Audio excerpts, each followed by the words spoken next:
This is probably our strongest relationship in the region, if not the world, in many respects. My father fought with the Omani army in the 1960s, and I've been coming backwards and forwards from Oman throughout my career, and that is, I think, representative of the strength of the relationship between our two nations. It's known as the Pearl of Arabia. British forces have trained and at times fought in Oman for decades. And now that partnership's set to deepen, with the UK investing millions building a logistics base here, part of the MOD's new network of global hubs. Oman lies in the southeastern corner of the Arabian Peninsula, a key strategic position that for centuries made it an important partner for global powers like Britain. The country's 2,000-mile coastline runs from the Indian Ocean in the southwest to the Gulf of Oman in the north, where it overlooks the Strait of Hormuz and the vital oil routes to and from the Gulf. The Middle East is still an important and a really important part of the world.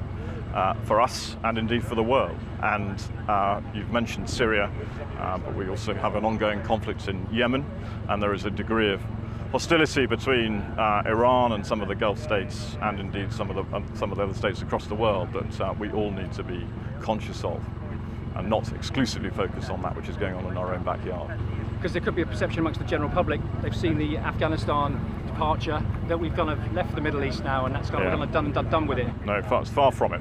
We are heavily invested in the Middle East and will continue to be so.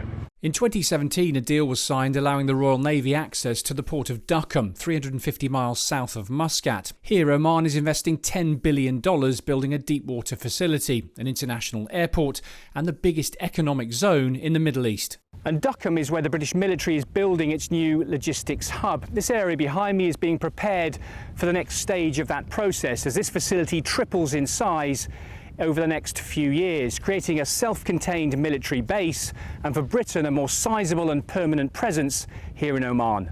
This land regional hub, as it's called, is already home to a contingent of British forces, from mechanics to medics. Among them is reservist Amadeep Shergill.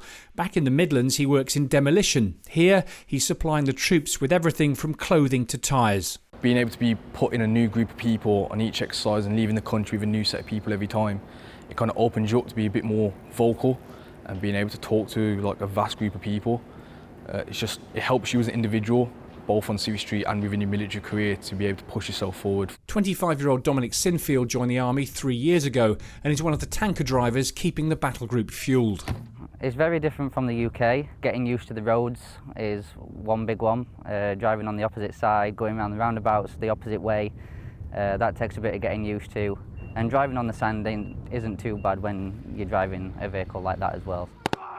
The vast desert training area here covers 1,500 square miles. With UK troops now coming here more frequently, they've built a full-size medical centre at Duqm. Here they also operate a medevac helicopter, with Omani pilots flying British military medics. From a medical point of view, the more and more troops we have out here, the more the real-life support and the evac capability will need to expand. So at the moment we have a number of troops that are way out on the range, and they provide sort of the real-life support and the evacuation of the lower-level casualties back to the medical centre, and then you have medics, nurses and doctors at the med centre as well. Oman's seen as a regional power balancer, the Switzerland of the Middle East, able to remain on good terms with both Saudi Arabia and Iran, while also aiding peace negotiations in neighbouring Yemen.